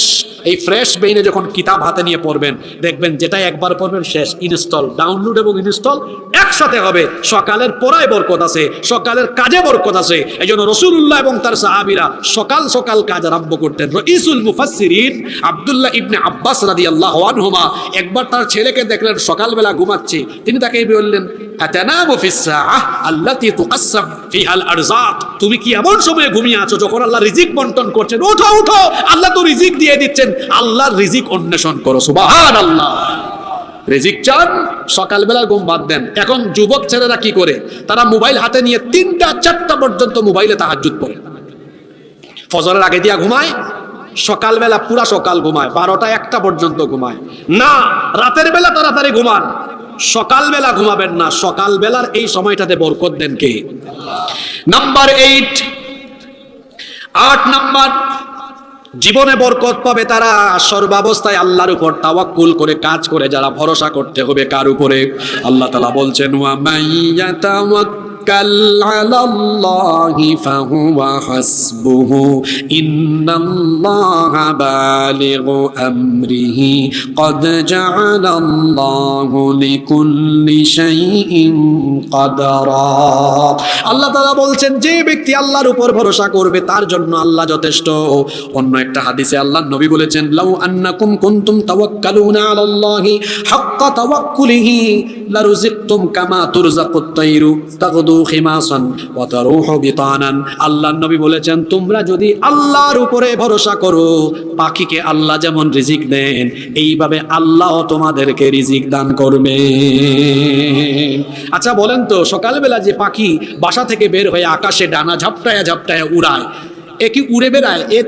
এই যে সে উড়ে বেড়ায়, সে কি জানে কোথায় তার আজকের খাবার আছে? কথা বলে না, জানে? সকালবেলা যে বাসা তার পাখি থেকে বের হয়ে আকাশে দানা ঝাপটায় আর উড়াল দে, ও তো জানে না কোথায় তার খাবার আছে। কিন্তু কোনো পাখি না খায়া মরে না, দেখা যায় সন্ধ্যার আগে পেট ভরাইয়া তারে বাসায় ফিরাইয়া দেন কে? অনেকে আছে রিজিকের ভয়ে, অনেক আলেমও আছে রিজিকের ভয়ে মসজিদে চাকরি করে সত্য কথা বলে না। অনেকে চাকরি করে, গত বছর আলিয়া মাদ্রাসার সিলেবাস নিয়ে আমি যখন কথা বলেছিলাম, অনেক আলিয়া মাদ্রাসার হুজুর আমার উপর খেপছে। আপনারা শুনছেন না বক্তব্যগুলো? অনেকে খেপছে। আমি তখন বললাম, আপনারা কথা বলেন না কেন? চাকরি চলে যাবে, তাই না? আমি তখন অনেক জায়গায় বলেছিলাম, রাস্তায় একটা পাগলও না খেয়া মরে না। আপনি তো সারা দেশ সফর করে দেখবেন, রাতের বেলা চললে দেখা যায় অনেক পাগল লোক রাস্তাঘাটে, ও কি না খায়া মরে? একটা পাগলও তো না খায়া মরে না। প্রত্যেকে রিজিক নিয়ে জন্মিয়েছে, রিজিক দেন কে? হ্যাঁ, আপনি রিজিকের ডরে সত্য কথা বলেন না। খবরদার, আল্লাহর উপর ভরসা করবেন, রিজিকের ব্যবস্থা করে দিবেন কে? রাজ্জাককে ভয় করবেন। রিজিকের ব্যবস্থা এমনিই হয়ে যাবে। আর রিজিকের পেছনে দৌড়াবেন, চিরকাল আপনি ফকির থাকবেন, গরিব থাকবেন। রাজ্জাকের ভয়ে রাজ্জাকের পথে চলবেন, রিজিক দিবেন রাজ্জাক। রাজ্জাককে ইন্নাল্লাহা হুয়ার রাজ্জাকু যিল কুওয়াতিল মাতিন। রিজিকের চাবিকাঠি তো আল্লাহর হাতে, তিনি রিজিক দেন, যাকে ইচ্ছা বাড়িয়ে দেন, যাকে ইচ্ছা কমায় দেন। এজন্য আল্লাহর উপর ভরসা করে জীবনে চলতে হবে, তাহলে জীবনটাকে বরকত দিয়ে ভরে দিবেন কে? নাম্বার 9 নাম্বার, ইস্তেগফারের সাথে লেগে থাকবে যারা, আল্লাহর তরফ থেকে বরকতের অধিকারী হবে তারা। সুযোগ পেলেই পড়বেন, সময় পেলেই পড়বেন আস্তাগফিরুল্লাহ। বাক্যটা ছোট কিন্তু এটার ফজিলত এত বেশি। আল্লাহর নবী বলেছেন, কেউ যদি তার জীবনের গুনাহের জন্য লজ্জিত হয়ে এই আস্তাগফিরুল্লাহ ছোট্ট বাক্যটা পড়ে নেয়, তার আমল নামায় সমুদ্রের ফেনা পরিমাণ গুনাহ যদি থাকে, আল্লাহ সব গুনাহ তার মাফ করে দেন। যখন কোনো ব্যক্তিকে আল্লাহ মাফ করে দেন, তখন ওই ব্যক্তির প্রতি আল্লাহর দয়া থাকে কম না বেশি? এই জন্য আল্লাহর নবী বলেছেন, মাল্লাজিমাল ইস্তিগফার, যেই ব্যক্তি ইস্তেগফারের সাথে লেগে থাকে, ইস্তেগফার পড়ে, জাআলাল্লাহু মিন কুল্লি দিকিম মাখরাজা। 1 নম্বরে আল্লাহ ওই ব্যক্তির জীবনের সকল বিপদ আপদ দূর করে দেন। 2 নম্বর, ওয়া মিন কুল্লি হাম্মিন ফারাজা, ওই ব্যক্তির সকল টেনশন আল্লাহ দূর করে দেন।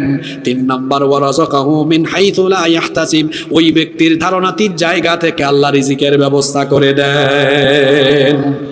ইমাম হাসান বসরি রাহমাতুল্লাহি আলাইহি, তার কাছে একবার এক লোক এসে বলতেছে, আমার ফসলের মাঠে ফসল নষ্ট হয়ে যাচ্ছে, একটা আমল শিখাই দেন। তিনি বললেন, যাও সবসময় ইস্তেগফার পড়বা, আস্তাগফিরুল্লাহ। ঘটনাটা শুনতেছেন?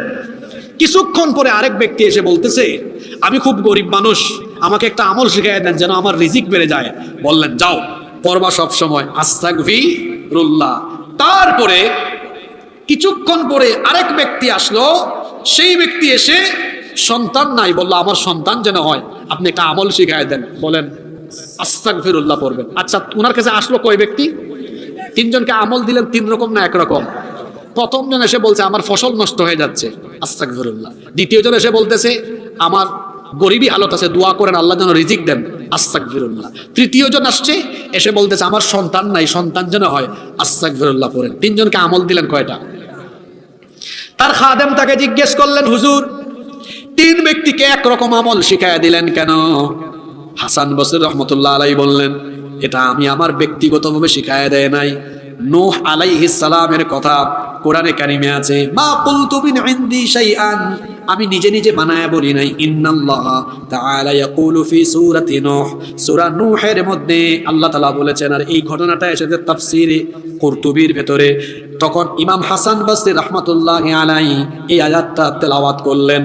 71 নম্বর সূরা, সূরা নূহ এর 10 নম্বর আয়াত বললেন, ফাকুলতুস্তাগফিরু রাব্বাকুম ইন্নাহু কানা গাফফারা ইউরসিলিস সামাআ আলাইকুম মিদরারা ওয়া ইউমদিদকুম বিআমওয়ালিন ওয়া বানিনা ওয়া ইয়াজআল লাকুম জান্নাতিন ওয়া ইয়াজআল লাকুম আনহারা।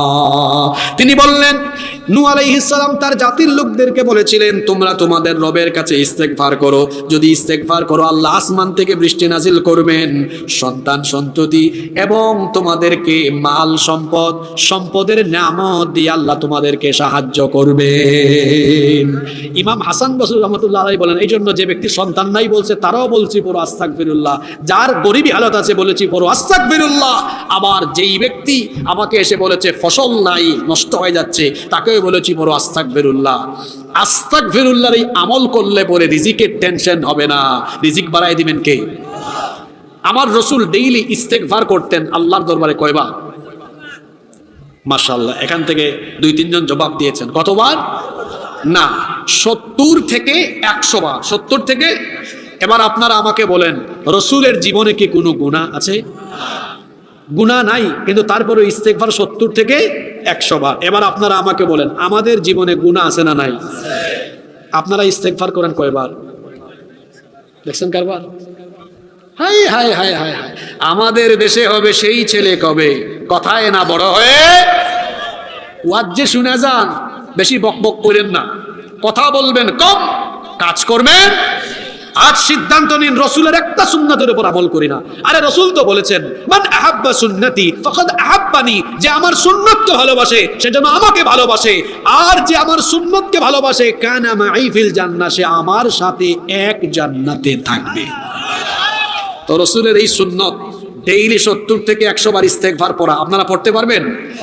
মানুষ লাভ ছাড়া কিছু করতে চায় না, ইস্তেগফারের একটা লাভ আছে, এই লাভটা কি বলবো? এবার শুনেন ইস্তেগফার করলে পরে কি লাভ হয়।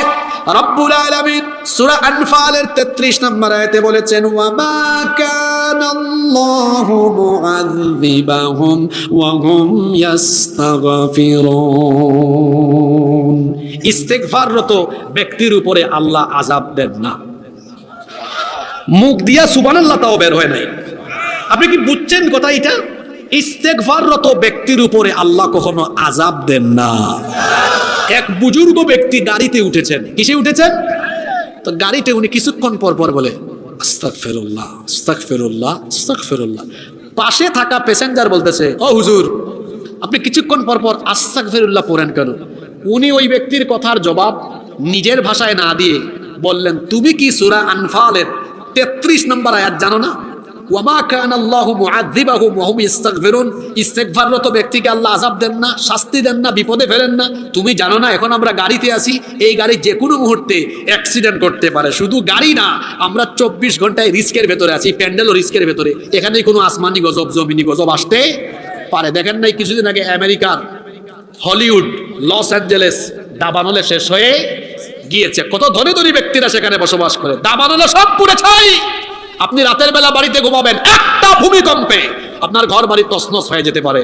মোট কথা 24 ঘন্টা আমরা রিস্কের ভেতরে আসি না নাই। এই বুজুর্গ ব্যক্তি বললেন আমরা যে গাড়িতে আছি অ্যাক্সিডেন্ট করতে পারে। আমি শুধু গাড়িতে না, সব জায়গায় জেগে থাকলে কিছুক্ষণ পর পর আস্তাগফিরুল্লাহ এই কারণে পড়ি কারণ আল্লাহ ওয়াদা করেছেন ইস্তেগফার পণ্যওয়ালা লোককে আল্লাহ বিপদে ফেলবেন না। এখান থেকে একটা আমল শিখে যান, যতক্ষণ আপনি জেগে থাকেন কিছুক্ষণ পর পর বলবেন কি? জোরে বলেন কি বলবেন? পারবেন তো ইনশাআল্লাহ। 10 নম্বর, জীবনে বরকত পাবে তারা হালাল উপায়ে উপার্জন করবে যারা হারামের ধারে কাছেও যাবেন না। হারামে কোনো আরাম পাওয়া যায়? হারাম উপায়ে যারা পয়সা উপার্জন করে সম্পদ কামায় এরা জীবনের মধ্যে কোনো বরকত পায় না, কারণ হারামের মধ্যে কোনো আরাম পাওয়া যায় না। আল্লাহর নবী বলেছেন ইন্না হাদাল মালা হুলওয়া, নিশ্চয়ই দুনিয়ার এই সম্পদ হলো বড় সুমিষ্ট সুস্বাদু।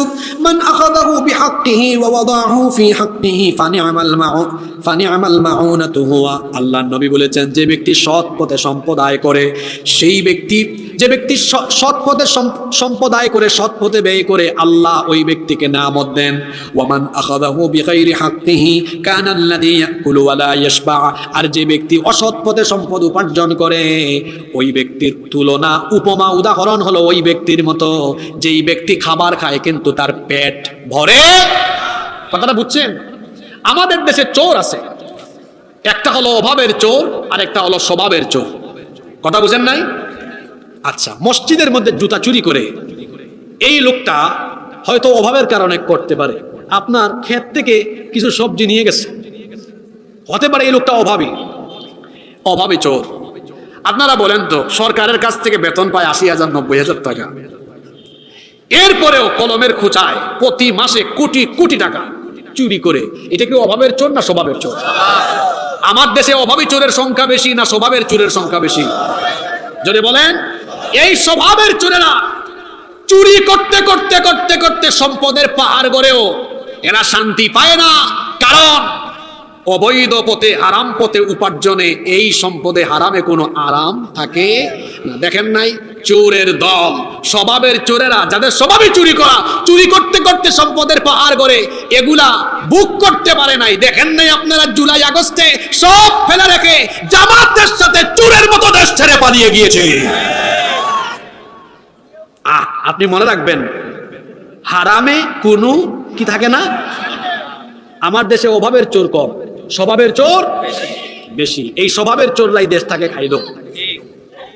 সম্মানিত ভাইয়েরা, তাহলে জীবনে বরকত পাবেন হালাল পথে যতটুকু উপার্জন করেন হালালে থাকেন, অল্প হলেও বরকত দিবেন কে? 11 নম্বর, ধন সম্পদ থাকলে, সামর্থ্য থাকলে পরে আল্লাহর পথে আপনি দান সদকা করবেন। সম্পদ আল্লাহর পথে দান সদকা করলে এই সম্পদ কমে না, বরং সম্পদ বাড়িয়ে দেন কে? আল্লাহর নবী বলেছেন, মা মিন ইয়াউমিন ইউসবিহুল ইবাদু ফীহি ইল্লা মালাকান ইয়ানজিলান। প্রত্যেক দিন সকালবেলা দুইজন ফেরেশতা অবতরণ করে। ফায়াকুলু আহাদুহুমা, একজন বলে, আল্লাহুম্মা আতি মুনফিকান খালাফা, হে আল্লাহ, যে ব্যক্তি তোমার পথে দান করে তার সম্পদ তুমি বাড়িয়ে দাও। সুবহানাল্লাহ। আরেক ফেরেশতা বলে, ওয়ায়াকুলুল আখার, আল্লাহুম্মা আতি মুমসিকান তালাফা, হে আল্লাহ, যে ব্যক্তি কৃপণ তার সম্পদ তুমি ধ্বংস করে দাও। এক ফেরেশতা বলে, আল্লাহ, তোমার পথে যারা দান করে বাড়ায়া দাও, আর যারা তোমার পথে দান করে না ওই কৃপণকে ধ্বংস করে দাও। হাদিসে কুদসিতে এসেছে, আল্লাহ তাআলা বলেছেন, আনফিক ইবনা আদম উনফিক আলাইক, তুমি আল্লাহর পথে খরচ করো, তোমার পথে খরচ, অর্থাৎ তোমাকে যিনি সম্পদ বাড়িয়ে দিবেন তিনি কে? কিপটাদের সম্পদ বাড়ে না, বরং দানশীলদের সম্পদ বাড়িয়ে দেন কে? এই বছর যারা 5 লক্ষ টাকা দান করবে, দেখবেন পরের বছর তার সম্পদ এত বাড়বে যে আরো বেশি দান করতে পারবে, কারণ দানশীলদের সম্পদ কোনো দিনও কমে না। আল্লাহ কোরআনে বলেছেন, ইয়ামহাকুল্লাহুর রিবা ওয়া ইউরবিস সাদাকাত, সুদকে আল্লাহ নিশ্চিহ্ন করেন আর সাদকার মাধ্যমে আল্লাহ সম্পদ বাড়িয়ে দেন। সুবহানাল্লাহ পড়ে। 12 নম্বর, আল্লাহর তরফ থেকে বরকতময় জীবনের অধিকারী হবে তারা, সময়কে কাজে লাগাবে যারা, সময় নষ্ট করবে না যারা, সময়ের কাজ সময়ে করবেন। মনে রাখবেন, টাকা গেলে টাকা পাওয়া যায়, সম্পদ গেলে সম্পদ পাওয়া যায়, কিন্তু সময় গেলে সময় আর পাওয়া যায়। আচ্ছা, 2015 সালে এই মধুহাটি, এই বড়বাড়ি এলাকার কোনো ব্যক্তি যদি ব্যবসায় 10 লক্ষ টাকা লস করে 2025 সালে 50 লক্ষ টাকা লাভ করার সুযোগ আসতে পারে কি পারে না? কিন্তু আমার আপনার জীবন থেকে 2015, 16, 17, 18, 19, 20, 21, 22, 23, 24 যে বছর সময় চলে গেছে আর কোনোদিন ফিরে পাবেন? তাহলে টাকা গেলে সম্পদ গেলে টাকাও পাওয়া যায়, সম্পদও পাওয়া যায়, সময় গেলে সময় পাওয়া যায়। সময়কে কাজে লাগিয়ে সম্পদশালী হওয়া যায়, কিন্তু সম্পদ দিয়ে জীবনের ফেলে আসা সময়কে ফিরিয়ে আনা যায় না। এই জন্য সময়কে যারা কাজে লাগায় এদের জীবনে বরকত দেন কে? 13 নম্বর, যারা আল্লাহর তরফ থেকে নেয়ামত পাওয়ার পরে নেয়ামতের শুকরিয়া করে, আল্লাহ এদের সম্পদ কমান না, কোনো কিছুই কমান না, বাড়ায়া দেন কে? লা ইন শাকারতুম লা আযীদান্নাকুম ওয়া লা ইন কাফারতুম ইন্না আযাবি লাশাদীদ। যদি শুকরগুজারি জীবন যাপন করো, বাড়ায় দিবেন কে?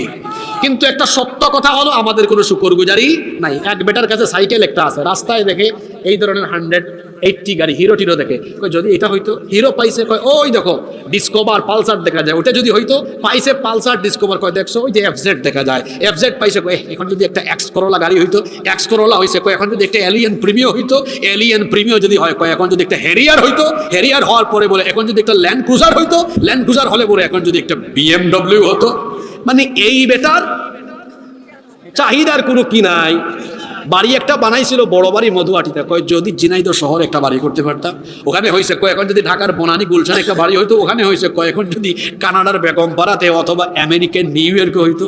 মানে তার চাহিদার কোনো কি নাই, যত পায় আরো চায়, যত পায় আরো। রসুল বলেছেন এর চাহিদা শেষ হবে না ততক্ষণ, ওয়ালাইয়ামলাফাহু ইল্লা তুরাব, 3.5 হাত মাটির ভেতরে ঢুকবে না সে যতক্ষণ তার চাহিদা শেষ হবে না। কিন্তু কেউ যদি যতটুকু পাইছে বলে আলহামদুলিল্লাহ, আল্লাহর শুকরিয়া করে, এই সম্পদের মধ্যে সুখ, শান্তি, আরাম, আয়েশ, সমৃদ্ধি দিয়ে দিবেন কে? কিন্তু আমরা অল্পে তুষ্ট হতে পারি না। অল্পে তুষ্ট হবেন, বরকত দিবেন কে? 14, শুনতে শুনতে মনোযোগ দিয়ে, আমাদের কুইজ পর্ব কিন্তু চলে আসতেছে, রেডি হবেন সবাই। 14 নম্বর, জীবনে বরকত পাবে তারা উপযুক্ত সময়ে বিয়ে শাদী করবে। হ্যাঁ, যুবকরা ঠিক বলতেছে, মানে তাদের ওয়াজ চলে আসছে। তবে আজকে আমি আপনাদের এলাকার একটা জিনিস দেখে আমার ভালো লাগছে। এই যে এখানে একজন ছেলে দেখলাম, নুরুল্লাহ না নুরুদ্দিন, হ্যাঁ 24 বছর বয়স, বিয়ে করে ফেলেছে, যার মাধ্যমে আজকেরই দাওয়াত। রাতুল 22 বছর বয়স, আমার থেকেও বয়সে অনেক ছোট, ওই যে বসে আছে, 22 বছর, সন্তানও একটা আছে, আলহামদুলিল্লাহ পড়ে, ছেলে একটা আছে। আল্লাহ ছেলেকে নেক হায়াত দান করেন। আমি কেন ওনাদের দুইজনের নাম বললাম শুনেন। জানি না কে কতদিন বাঁচবো, কিন্তু এই যে মনে করেন 22 বছরের রাতুল ভাই একটা ছেলে আছে, বয়স কত ছেলের? 2 বছর মানে 20 বছরে কাম সারছে।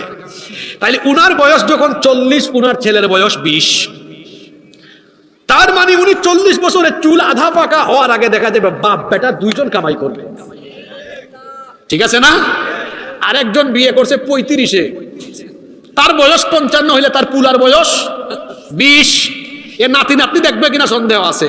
কিন্তু এই যে 20 বছরে বিয়ে করলেন উনি, পুলা মাইয়া যদি হায়াত থাকে, নাতি নাতনি নাতির ঘরের খন্তি পুন্তি কুলে নিয়া, মানে এরা বুকের উপরে কুলের মধ্যে পেশাব পায়খানা কইরা, আপনি আসবেন না। শোনেন, কোটি কোটি টাকায় এত মজা নাই। এই যে পুলা মাইয়া নাতি নাতনি একটু কুলের মধ্যে পেশাব পায়খানা করলে যে মজা আছে, ঠিক না? এই জন্য তাড়াতাড়ি তাড়াতাড়ি বলতে আবার এমন তাড়াতাড়ি না যে পরে 5-এ 6-এ বিয়ে করবে। আমি বুঝিয়েছি উপযুক্ত বয়স, যে তার অন্তত পক্ষে তার বউ চালানোর মতো মোটামুটি একটা যোগ্যতা আছে, এরকম উপযুক্ত বয়সে বিয়ে করে ফেলবেন। এটা উপযুক্ত বয়সে বিয়ে করলে আল্লাহ যে বরকত দেন, এটা কি আমার কথা? কোরআনে কারীমের 24 নম্বর সূরা, সূরা নূর আপনারা পড়বেন। আল্লাহ সেখানে বলেছেন, ওয়া আনকিহুল আয়ামা মিনকুম ওয়াস-সালিহিনা মিন ইবাদিকুম ওয়া ইমাইকুম ইয়াকুনু ফুকারা ইউগনিহিমুল্লাহু মিন ফাদলি ওয়াল্লাহু ওয়াসিউন আলীম। তোমাদের মধ্যকার অবিবাহিত নারী পুরুষদের, সৎকর্মশীল নারী পুরুষ এবং দাস দাসীদের বিয়ের ব্যবস্থা তোমরা করে দাও। জেনে রেখো, যদি তোমরা বিয়ে শাদী করো, অভাবী যদি হয়েও থাকো, তোমাদের অভাব দূর করে যিনি তোমাদেরকে অনুগ্রহ করবেন তিনি কে? সভাপতি সাহেব, আপনি কিছু মনে করেন না, এই যে আপনি এত বড় ব্যবসায়ী, এটা কি বিয়ের আগে হয়েছেন না পরে হয়েছেন? পরে। তারপরে এই যে এখানে আরো অনেক বিশিষ্ট ব্যক্তিবর্গ বসে আছেন, মানুষ টাকাওয়ালা পয়সাওয়ালা সম্পদশালী হয়েছে বিয়ের আগে না পরে? এই যে একটা ছেলে বিয়ের প্রস্তাব দেয়, আর কোনো বাবা বলে, ও বাবা আমার মেয়ে বিয়ে করতে আসছো, তোমার বাড়ি আছে গাড়ি আছে? যুবকদেরকে শিখাই দিচ্ছে, ওই চাচারে জিজ্ঞেস করবেন, চাচা আমার বয়সে আপনার কয়টা বাড়ি আর কয়টা গাড়ি ছিল বলে? চাচা ধরা খাবে। চাচা কি খাবে? 22, 24, 25 বছর বয়সে যার বাড়ি গাড়ি আছে, ওইটা তার না, ওটা তার বাপ দাদার থেকে পাইছে সৎকার মতো আর কি, উত্তরাধিকার সূত্রে পেয়েছে। বুঝতে পেরেছেন? অনেকে আছে বাপ দাদার পরিচয়ে চলে, এটা আমার বাপ থেকে পাওয়া বাড়ি, বাপ থেকে পাওয়া গাড়ি। বাপ দাদার পরিচয়ে যে চলে সে গাধা, আর যেমনি চলে সে হলো শাহজাদা। মেয়েকে বিয়ে দিবেন শাহজাদার কাছে, 23-24 বছর বয়স, বাবা আমার মেয়েকে বিয়ে করতে আসছো, কত উপার্জন কর?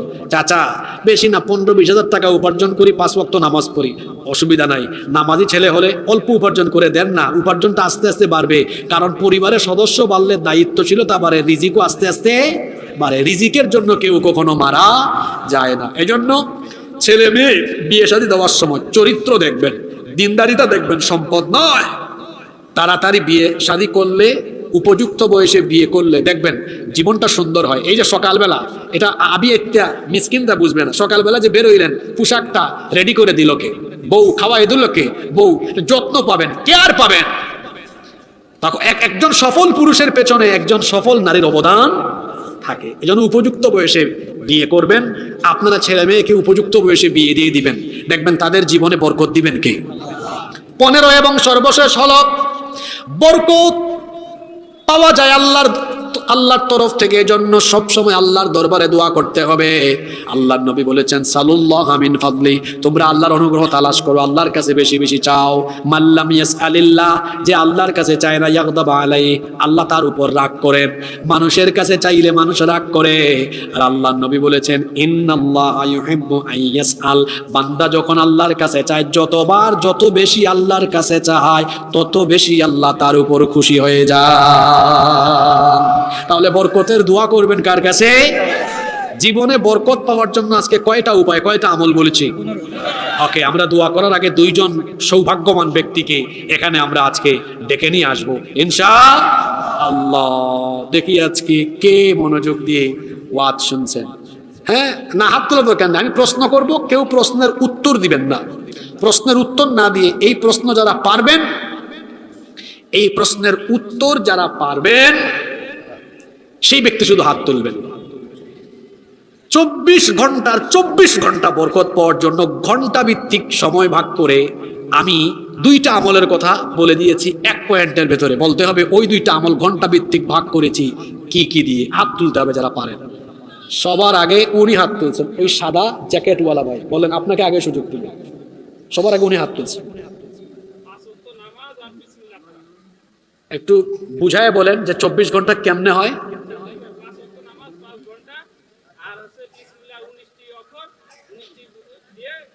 মানে সকল কাজ এই 19 ঘন্টা 19টা অক্ষর দিয়ে শুরু করেন, তো 19 ঘন্টাও পাবেন, বাকি 5 ঘন্টা নামাজের মাধ্যমে পেলেন। 19 আর 5 24 ঘন্টায় আল্লাহর বরকত রিপোর্ট থাকলেন। সুবহানাল্লাহ। আপনি আসেন ভাই, হ্যাঁ আপনি খুব মনোযোগী ছিলেন, আলহামদুলিল্লাহ পড়েন।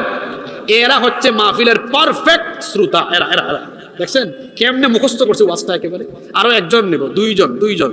ওকে, দ্বিতীয় প্রশ্নের জন্য বাদ বাকি সবাই রেডি তো? আচ্ছা, বলতে হবে কোন সময়ের দোয়া আল্লাহ তাআলা, হাত তুলবেন উত্তর দিবেন না, কোন সময়ের দোয়া আল্লাহ তাআলা ফিরায় দেন? একটা হাদিস বলেছে।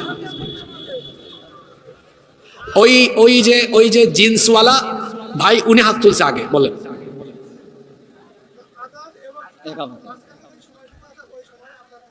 আচ্ছা, এখন বলতে হবে ওই সময়টুকুতে আমি কি করতে বলেছি। তারপরে হ্যাঁ, মানে ওই সময়টা নষ্ট না করে কি করতে হবে, কাজে লাগাইতে হবে। আসেন, দুইজন পেয়ে গেছি। এই দুইজন শ্রোতাকে আমি পুরস্কার দিয়ে যাই। আরো একজনকে পুরস্কার দিয়ে দিব, কঠিন প্রশ্ন আছে, আরেকজন বাড়াই ফেলে। কি বলেন? এই 15টা পয়েন্ট মুখস্থ বলতে পারবে এমন কি আছে? এদিকে আমার ছাত্র ইব্রাহিম বলুক। এক নম্বর হচ্ছে আল্লাহ তাআলার পরে আল্লাহ তাআলার ভয় দিলের মধ্যে তৈরি করা, এরপরে সকল কাজে বিসমিল্লাহ পড়া, তৃতীয় হচ্ছে নামাজ আদায় করা, চতুর্থ হচ্ছে কোরআনের সাথে সম্পর্ক তৈরি করা, পঞ্চম হচ্ছে সালামের ব্যাপক প্রচার করা, ষষ্ঠ হচ্ছে সালামের ব্যাপক প্রচার করা, ষষ্ঠ হচ্ছে সকলের সাথে ভালো ব্যবহার করা, সকালে না ঘুমানো, আল্লাহ তাআলার উপরে সর্বস্ত সময় তাওয়াক্কুল করা এবং হালাল উপার্জন করা, দান করা। 9টা হয়ে গেছে, মাশাআল্লাহ। দান করা, সময়কে কাজে লাগানো, উপযুক্ত সময়ে বিয়ে করা, আল্লাহর কাছে দোয়া করা। 13টা হয়ে গেছে, আর মাত্র 12টা হয়েছে, আর 3টা বাকি। শুকরিয়া আদায় করা, শুকরিয়া, আর 2টা ইস্তিগফার, আর একটা মাত্র বাকি আছে। এটা বলছে আল্লাহ তাআলা। মাশাআল্লাহ, মাশাআল্লাহ বলেন, মাশাআল্লাহ, মাশাআল্লাহ বলেন, মাশাআল্লাহ। দেখছেন, বোঝা গেল না? আমরা ক্লাসে ওইভাবে পড়াই, তাই না?